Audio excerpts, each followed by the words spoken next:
नमस्ते बिहार, मैं हूं आपके साथ विभा उपाध्याय। नमस्कार, मैं हूं आपके साथ राहुल ओझा। और बिहार विधानसभा में anti paper leak bill pass हो गया है और बिहार लोक परीक्षा विधेयक 2024 को सदन ने अपनी मंजूरी दे दी है। बिल पास होने के दौरान विपक्ष ने सदन से वॉकआउट किया। पेपर लीक पर 10 साल की जेल का प्रावधान है। वहीं 1 करोड़ के जुर्माने का भी नियम इसमें तय किया गया है। वहीं मंत्री विजय चौधरी ने कहा कि विपक्ष को ये बिल पसंद नहीं आया, इसीलिए वो सदन के बाहर चले गए। इन लोगों की पेपर लीक करने वालों से हमदर्दी है। मैं समझता हूं पक्ष बहुमत है, प्रस्ताव स्वीकृत हुआ। विपक्ष के जबरदस्त हंगामे के बीच मॉनसून सत्र के तीसरे दिन बिहार विधानसभा में 4 महत्वपूर्ण बिल पास हुए।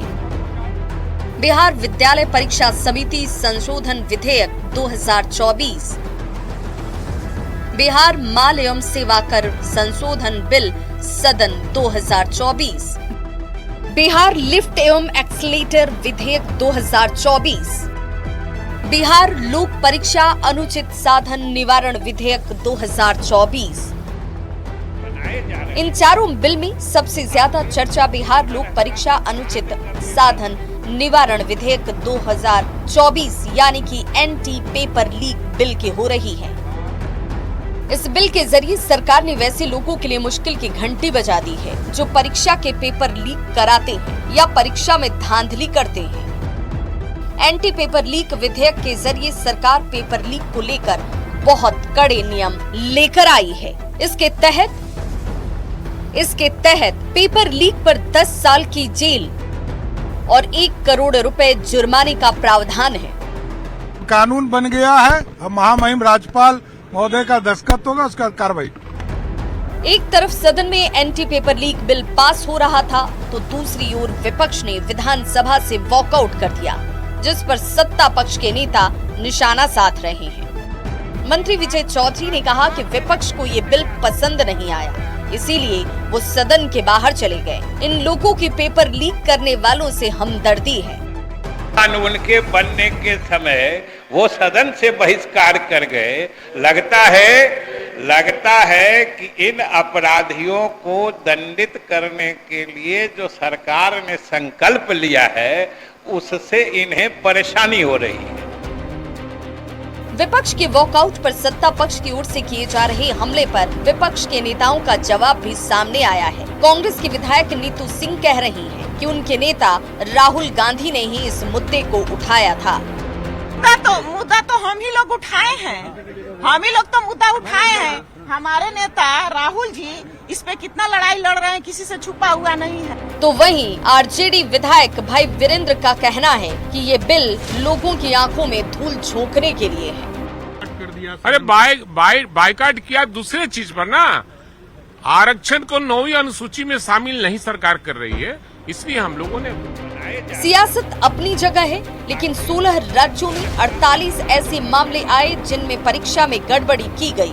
इसके बाद देश के स्तर पर केंद्र सरकार ने कानून लागू किया और अब बिहार सरकार भी कानून लागू कर पेपर लीक की कोशिश करने वालों को ये साफ मैसेज दे रही है कि बिहार में पेपर लीक किया तो खैर नहीं। न्यूज़ 18 के लिए पटना से अमित कुमार के साथ ब्यूरो रिपोर्ट। जेडीयू सांसद संजय झा ने बिहार विधानसभा से एंटी पेपर लीक कानून पारित होने का स्वागत किया है। उन्होंने कहा कि बच्चों के भविष्य को देखते हुए इसे लाया गया है, लेकिन विपक्ष इन मुद्दों को लेकर संवेदनशील नहीं है, इसलिए वे लोग 20 साल से सत्ता से बाहर हैं। के भविष्य को देखते हुए, उसकी सेंसिटिविटी को देखते हुए इतना इम्पोर्टेंट लॉ मुख्यमंत्री जी ने एनडीए सरकार बिहार में लेके आई है, तो उनकी कोई सेंसिटिविटी नहीं है इन सब इशूज पर। मुद्दा में हर एक चीज को पॉलिटिकल इशू ही बनाते हैं वो, इसीलिए देख नहीं रहे 20 साल से बाहर है।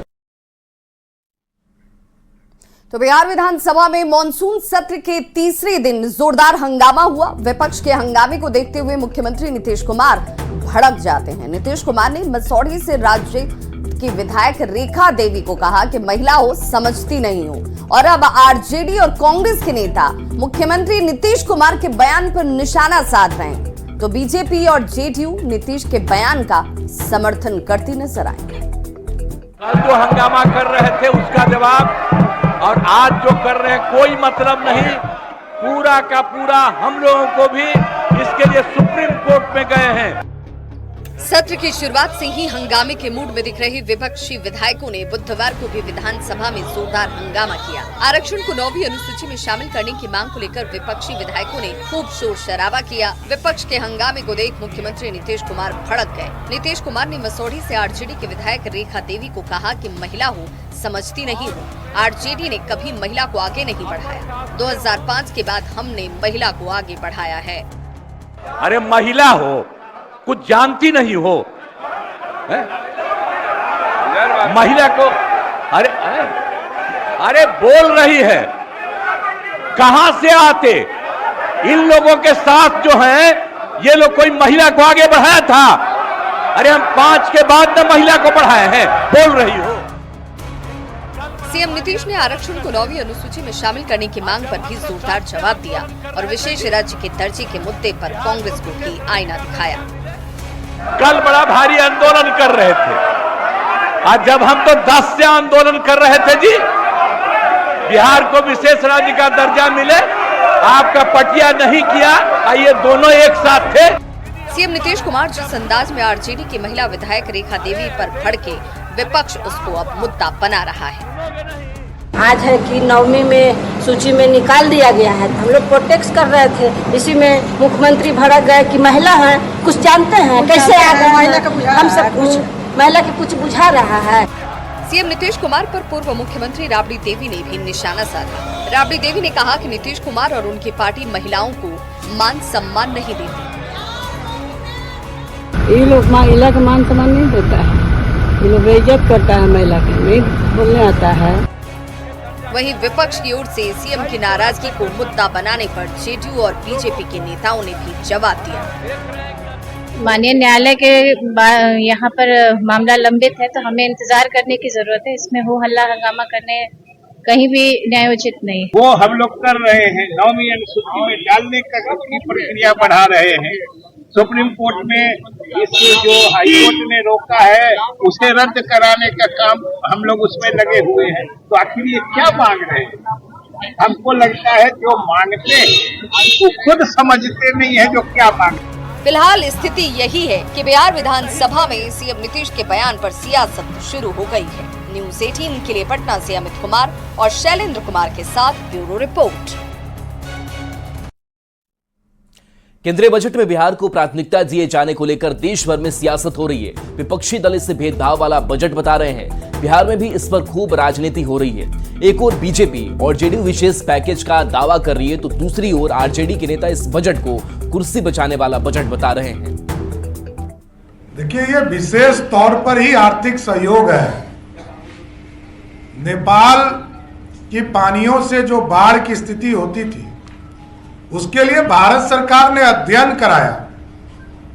कई इसमें कैनाल बनाने का काम किया जाएगा, कई जगह बराज बनाने का काम किया जाएगा।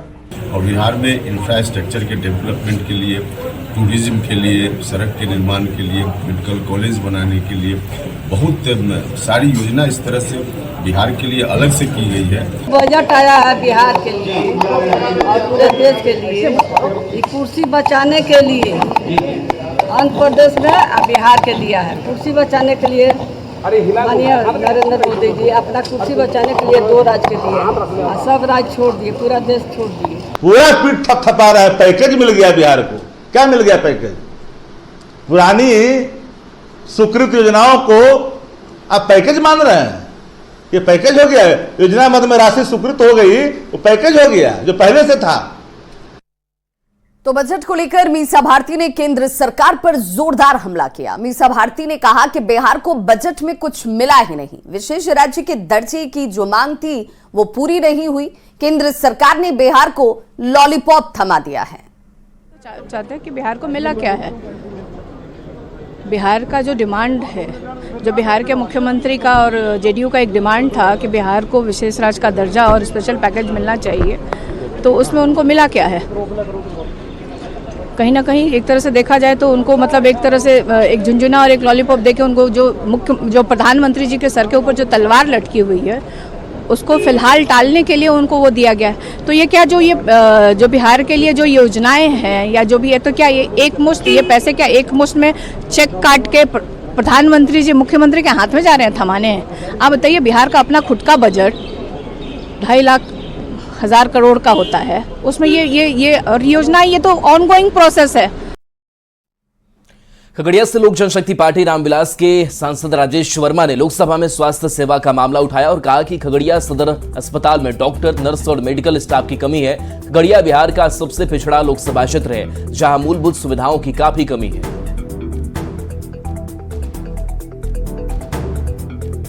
यहाँ पर एकमात्र जिला अस्पताल है जो कि डॉक्टर, नर्स और स्टाफ के अभाव में आज जूझ रहा है।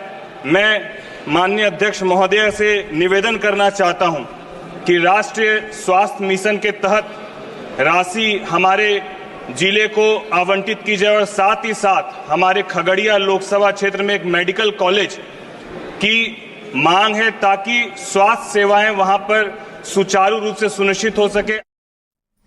तो ईडी की कार्रवाई में घिरे ऊर्जा विभाग के प्रधान सचिव और बिहार के सीनियर आईएएस अफसर संजीव हंस विधानसभा पहुंचे। इस दौरान मीडिया कर्मियों ने ईडी की कार्रवाई को लेकर आईएएस संजीव हंस से सवाल पूछा, जिसके जवाब में उन्होंने कुछ कहा नहीं। नो कमेंट कहते हुए आईएएस संजीव हंस ने मीडिया के सवालों को टाल दिया। कई बार पूछने पर भी उन्होंने कहा कि ईडी की कार्रवाई या फिर विपक्ष के सवाल को लेकर उन्हें कुछ कहना नहीं है। आज विपक्ष ने कहा सर कि जो संजीव हंस हैं वो भ्रष्टाचार के आरोप में हैं और नीतीश कुमार जो हैं इसी वजह से बैकफुट। नो कमेंट सर, कुछ तो बताइए सर, ईडी की छापेमारी में सर क्या हुआ? सर नो कमेंट, कुछ भी नहीं बोलेंगे सर। विपक्ष जो आरोप लगा रहा है उस पर तो सर बोलेंगे।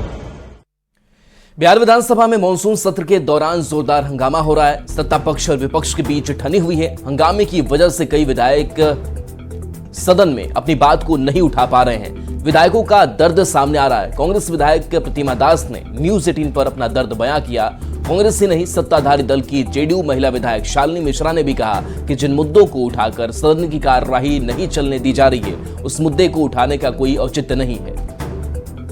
इस वक्त हमारे साथ मौजूद है कांग्रेस विधायक प्रतिमा दास। प्रतिमा जी, आज सदन की कार्रवाई चल रही थी तो काफ़ी हंगामा हुआ। आप लोग जो नई जीत कर आई हैं, क्या कहेंगे विधायक ऐसे जो हंगामा होता है? देखिए, मैं किसी पार्टी पे नहीं, मैं व्यक्तिगत मेरी राय है और जनप्रतिनिधि होने के नाते, क्योंकि सदन के पटल पे जो बातें रखी जाती है उस पर कार्रवाई होती है, कार्य होता है और बिहार के तमाम मुद्दे लेकर के कोने कोने से विधायक यहाँ आते हैं। तो बाहर जितना भी प्रोटेस्ट होना चाहिए, अंदर भी सांकेतिक प्रदर्शन होना चाहिए, लेकिन सदन को चलने देना चाहिए। और निश्चित रूप से हम सब लोगों को, सब प्रतिनिधियों से आग्रह करेंगे कि विरोध होना चाहिए। हम लोग जनता के लिए विरोध कर रहे हैं, लेकिन सदन के अंदर हम लोग जनता के सवाल को लेकर ही आते हैं और सरकार से जवाब मांगते हैं। तो सरकार से जवाब मांगने का बहुत अच्छा प्लेटफॉर्म है। हम सबको सदन को चलने देना चाहिए। इस वक्त हमारे साथ मौजूद है जेडीयू की विधायक शालिनी मिश्रा। शालिनी मैम, आज सदन में जब भी जैसी कार्रवाई शुरू होती है हंगामा हो जाता है और सदन की कार्रवाई नहीं चल पाती है, आप लोगों को अपने सवाल उठाने में कितनी मुश्किल हो रही है? क्योंकि कुछ विपक्षी पार्टी के विधायक है वो भी कह रहे हैं कि भाई इस हंगामे से हम लोग का आवाज़ नहीं उठ पा रहा है, अपनी जनता की आवाज़ नहीं उठा पा रहे हैं। बिल्कुल सही कह रहे हैं और मुझे बहुत दुख होता है जिस तरह से विपक्ष ये कर रहा है। हम लोगों को सिर्फ 5 दिन का समय मिलता है, उसमें से 1 दिन तो कार्रवाई होती नहीं है शोक प्रस्ताव के बाद। 4 दिन का लिटरली समय मिलता है, उसमें जो हम लोग जन सरोकार के मुद्दे उठाते हैं, पक्ष हो या विपक्ष, उसको सुनने का और उस पर बहस करके अपना काम करवाने का ये बहुत अच्छा मौका होता है। उसको हम लोगों का भी मौका गंवाते हैं, खुद भी गंवाते हैं। और जो आज ये लोग कर रहे थे बहस, और कल भी रद्द कर रहे थे, आज की तो बहस बिल्कुल इलॉजिकल थी। उनकी 2 मुख्य मांगे थी, 9वीं अनुसूची में शामिल करने की मांग और दूसरा संविधान आरक्षण दे। संविधान आरक्षण दे, उसके लिए पटना हाई कोर्ट ने रिजेक्ट किया है जो प्रपोजल था बिहार सरकार का। उसको सुप्रीम कोर्ट ने, माननीय मुख्यमंत्री जी के नेतृत्व में बिहार सरकार ने सुप्रीम कोर्ट में उसको चैलेंज किया है। इस वजह से भी हंगामा नहीं होना चाहिए था कि भाई जब मामला सुप्रीम कोर्ट पहुंच गया तो इंतजार करना चाहिए। बिल्कुल उनको इंतजार करना चाहिए, पढ़े लिखे लोग हैं ही नहीं। हमारे साथ जेडीयू के विधायक Shalini Mishra. Anand Amrit Raj, news 18 network, Patna. NEET paper leak मामले से जुड़ी हुई खबर, जिसमें अब तक की जांच में बड़ा खुलासा हुआ है। 35 से 60 लाख में खरीदे गए थे प्रश्न पत्र, ये बड़ी जानकारी सामने आती हुई बिहार के लिए 35 से 45 लाख का रेट तय किया गया था। वहीं दूसरे राज्य के छात्रों के लिए यही रेट 55 से 60 लाख तक रखे गए। 150 से अधिक छात्रों को प्रश्न पत्र मिलने के सबूत हैं। हजारीबाग, लातूर, गोधरा, पटना में ये सेंटर थे और सेटिंग का कनेक्शन अब सीबीआई की टीम जो है वो खंगाल भी रही है। पेपर लीक गैंग की तलाश जारी है और 80 से 90 अभ्यर्थी को अच्छी रैंक नहीं मिली थी। सभी अभ्यर्थियों ने प्रश्न पत्र हालांकि हासिल किए थे।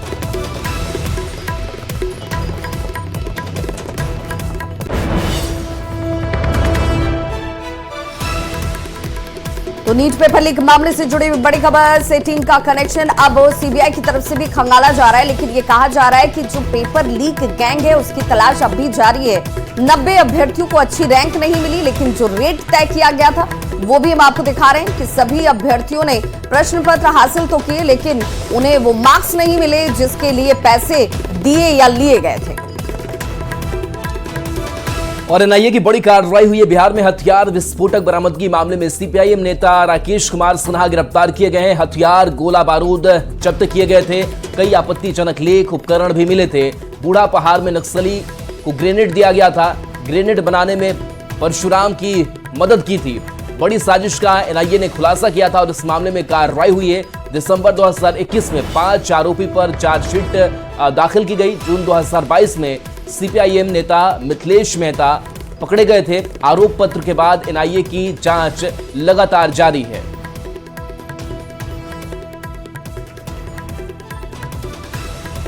खबर मुजफ्फरपुर से, जहां शराब कारोबारी के ठिकानों पर ड्रोन कैमरे की मदद से उत्पाद विभाग ने छापेमारी की। इस दौरान तालाब के नीचे बने टापू पर छुपाकर रखी गई शराब को जब्त किया जाता है, जिसकी तस्वीर आप इस वक्त देख पा रहे होंगे। करजा थाना क्षेत्र के बड़का गांव उत्तरी के तालाब के बीचों बीच बने टापू पर शराब छिपाया गया था। ड्रोन कैमरे से जब तलाशी हुई तो इसका खुलासा होता है। उत्पाद विभाग की एक विशेष टीम ने छापेमारी कर शराब को जब्त कर लिया है। तालाब के बीचों बीच बने एक झोपड़ी में करीब 31 कार्टन विदेशी शराब जब्त की गई। बरामद शराब अरुणाचल प्रदेश निर्मित बताई जा रही है। वहीं शहर से सटे होने की वजह से उसे होम डिलीवरी के लिए रखा गया था और नाव के जरिए पानी से बाहर लाकर इसकी होम डिलीवरी तक की जाती थी। क्षेत्र के बड़का गांव उत्तरी क्षेत्र में एक शराब रखा गया है और शराब के चारों तरफ से पानी से घिरा हुआ एरिया टापू टाइप से है। तो हम लोगों ने ड्रोन का सहारा लिया। ड्रोन के माध्यम से ढूंढा उसकी शराब कहाँ पे है। ड्रोन से एक झोपड़ी दिखा और पता इन्फॉर्मेशन ये था कि झोपड़ी के आसपास में शराब रखा हुआ है। तो हम लोगों ने ड्रोन से देखा तो शराब हमें वाकई में प्राप्त हुआ और कुछ लोगों का टीम बनाकर भेजा गया वहाँ पर। वहाँ एक स्थानीय स्तर पर एक नाव उपलब्ध थी, उसके नाव के माध्यम से छापामारी किया गया वहाँ। तो करीब 31 पेटी शराब मिला है जो फॉर सेल इन अरुणाचल प्रदेश है। गोपालगंज से बड़ी खबर है, जहां लॉरेंस बिश्नोई के 2 गुर्गों की गिरफ्तारी हुई है और इस मामले में एटीएस और एनआईए ने जांच शुरू कर दी है। दोनों से पूछताछ एनआईए की टीम करेगी। झारखंड के गैंगस्टर अमन साहू से तार जुड़े हुए हैं। अमन साहू ने विदेशी पिस्टल मंगवाई थी। पुलिस को मैसेज भेजकर अमन साहू गैंग ने इसकी जिम्मेदारी ली। पाकिस्तान के नंबर से दोनों गैंग के बीच बातचीत की आशंका है। जांच के लिए बिहार एटीएस की टीम पहुंची हुई है। गिरफ्तार दोनों गुर्गों से पूछताछ की जाएगी। 22 जुलाई को राजस्थान के कमल राव और मुजफ्फरपुर के संतनु शिवम की गिरफ्तारी हुई थी। नागालैंड की बस से बिहार में दोनों घुसे थे।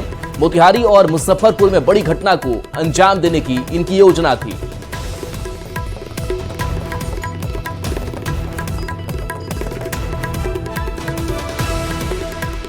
तो वीआईपी प्रमुख और पूर्व मंत्री मुकेश सहनी के पिता जीतन सहनी हत्याकांड में बड़ा खुलासा हुआ है। मामले में एक और आरोपी को गिरफ्तार कर लिया गया है। आरोपी मोहम्मद मंजूर के पास से पुलिस ने वो चाकू भी बरामद कर लिया जिससे जीतन सहनी की नृशंस हत्या हुई थी। पूरे मामले में पुलिस की गिरफ्त में 5 अपराधी अब तक आ चुके हैं। एएसपी ने प्रेस कॉन्फ्रेंस कर अब इस मामले की जानकारी दी और आरोपी मंजूर की दुकान में झाड़ फूंक और जंतर बनाया जाता था, उसने ही चाकू सप्लाई किया था जिसे हत्या के बाद दुकान में छिपाया गया। हत्या के पीछे ब्याज का मामला था। काजिम ने जीतन सहनी से 1.5 लाख रुपए लिए थे जिसके बदले जमीन के पेपर उसने रखे थे और इसे ही वापस लेने से जुड़े विवाद में जीतन सहनी की हत्या की जाती है। पूरे मामले में पुलिस की जांच अब भी जारी है। किया गया कल, तब इन्होंने स्वीकारा कि हाँ हमने हटा दिया था, उसको हटा के अपने घर पे इन्होंने रख दिया था, जो मंजूर है। फिर हमारा जो टीम है जाके उसको विधिवत घर से जब्त किया गया। जब्त करके FSL टीम के द्वारा बुला के उसको जांच किया गया कि इसमें प्रथम दृष्टता ब्लड मात्रा पाया गया है और उसको हम लोग FSL के लिए भेजा जा रहा है। और मोहम्मद मंजूर भी कन्फेस किया कि एक दिन पहले हमसे लेके गए थे। अंतर्राष्ट्रीय ओलंपिक कमेटी में एक बार फिर से रिलायंस फाउंडेशन की चेयरपर्सन नीता अंबानी सर्वसम्मति से दोबारा IOC की सदस्य चुन ली गई हैं। नीता अंबानी के पक्ष में पूरे 100% वोट पड़े। 2016 में रियो डी जेनेरियो ओलंपिक खेलों में नीता अंबानी पहली बार IOC सदस्य चुनी गई थी।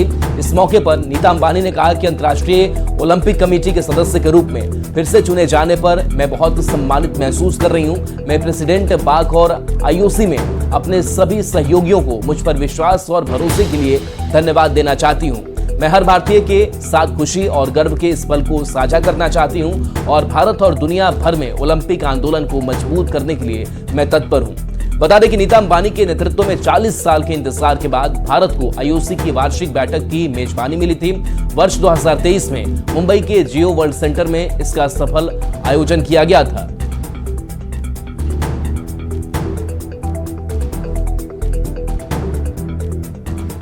तो इस बुलेटिन में बस इतना ही, लेकिन न्यूज़ 18 बिहार झारखंड पर खबरों का सिलसिला लगातार जारी।